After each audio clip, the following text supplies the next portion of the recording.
Welcome to our tent here in the Dieter courtyard, where we hold so many of our minyanim, our prayer services, and we have been doing so for many months since the summer. I know many of you have been here, perhaps over the holidays or on a Shabbat, and many of you have not been here, so welcome.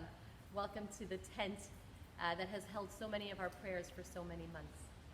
We're getting ready to greet the holiday of Sukkot, and so today we're going to explore with you the Arba Minim, the 4 species that we take on the holiday. Of course, this is the etrog, and here is the lulav, the hadassim, 3 hadassim, and 2 aravot. And there are many metaphors that are used to describe these 4 species. One is that they represent the parts of the body. And so the etrog represents the heart, the lulav is the spine, the hadassim remind us of the eyes, and the aravot remind us of the lips. And the idea is that our entire body, just as we take the lulav and use this in our hallel, in our prayers, in our praise of God, our entire body is involved in serving God, in praising God, and in prayer. And Yosi, I think there are some other interpretations of the Arba Haminim. Of course, we just came out of the days of awe, Yamim Noraim, which focus on communal prayer, focuses on the community. And Sukkot is an extension of that. And each one of the Arba Minim also represents a type of person in our society. The etrog comes from a tree that produces both a fragrance and, of course, the fruit has taste. Taste represents learning, a person with learning, and fragrance represents one who also does performance of good deeds. And a etrog represents someone with both of these qualities. Next we have a lulav. Lulav comes from the date tree, the palm tree, that gives us dates. That has taste, of course, and that represents the person that has learning. Next is the hadassim. The hadassim are known, the myrtle, for its beautiful fragrance. That represents a person that performs good deeds. And last but not least, we have the willow, which has neither nor taste nor fragrance. And that represents a person who doesn't have much learning nor performs good deeds. And so on this yontiv of Sukkot, what we do is we all come together. We continue the theme of community. Regardless of what station you're at, we all come together. Only when we are put all these elements together do we have a full set, or do we feel connected.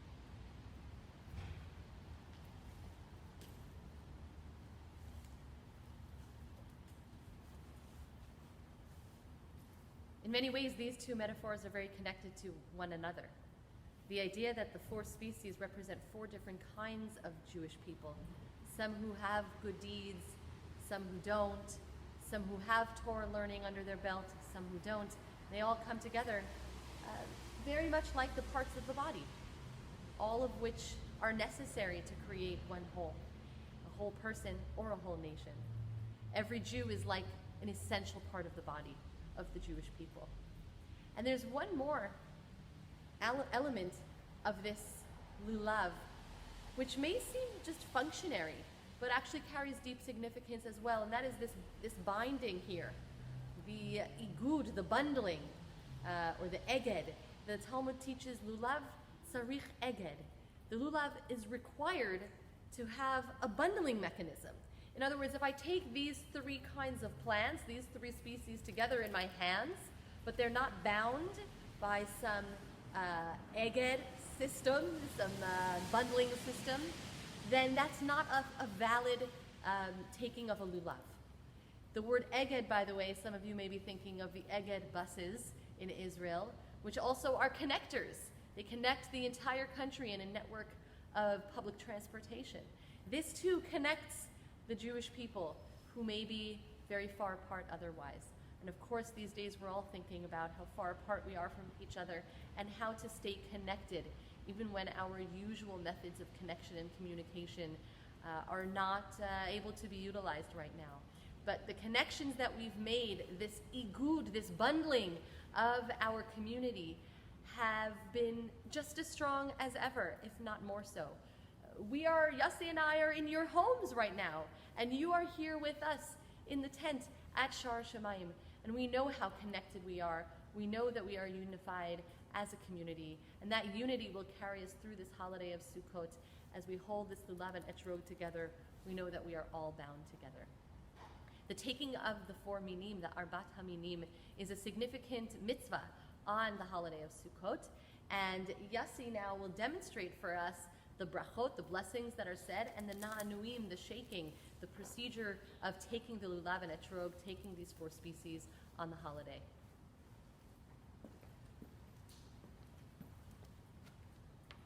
This year, the first day of Sukkot falls on Shabbat, and we do not take hold of our sets on Shabbat. And so the first time that we will use them, God willing, will be on Sunday. We hold the etrog with the pitam facing downwards as we're going to recite the bracha. The oketz is actually facing up, and this is actually the natural way that the etrog actually grows on the tree. But we consider this upside down for our purposes of nanuim, of shaking. And then we take hold of our lulav with the hadassim on the right-hand side and the arava on the left-hand side, and we're going to put them together. And for the blessings, I remind you again, the etrog is upside down. And we recite the blessings. Baruch atah Hashem Elokeinu melech haolam asher kiddushanu b'mitzvotav ve'etzivanu al netilat lulav. And for the first day, we're going to recite a secondary blessing. Baruch atah Hashem Elokeinu melech haolam Shecheyanu vekimanu vehigiyanu lazman hazeh. And at this point, we're going to turn the etrog the right side up with the pitam facing upwards, and we're going to shake as follows. We're facing east, and then we're going to go through the 4 directions around us, each time shaking 3 times, and then up and down.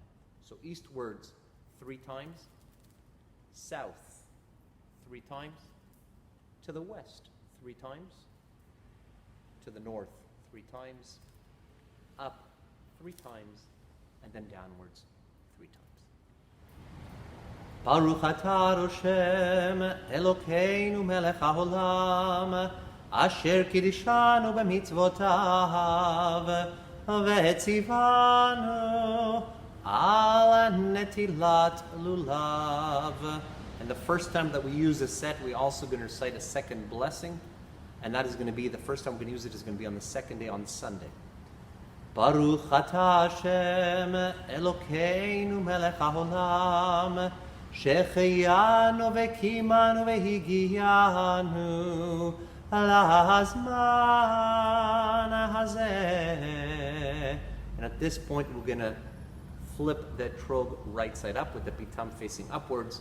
And we're going to shake in the 4 different directions as well as up and down. 3 times forward,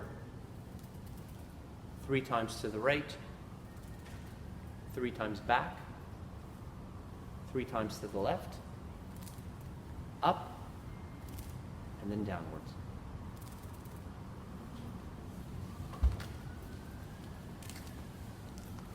On behalf of our Shar clergy and the entire Shar community, we wish you a Chag Sameach, a Shabbat Shalom, a holiday of unity and connectedness. Thank you Chag so much. Sameach and Shabbat Shalom, everyone.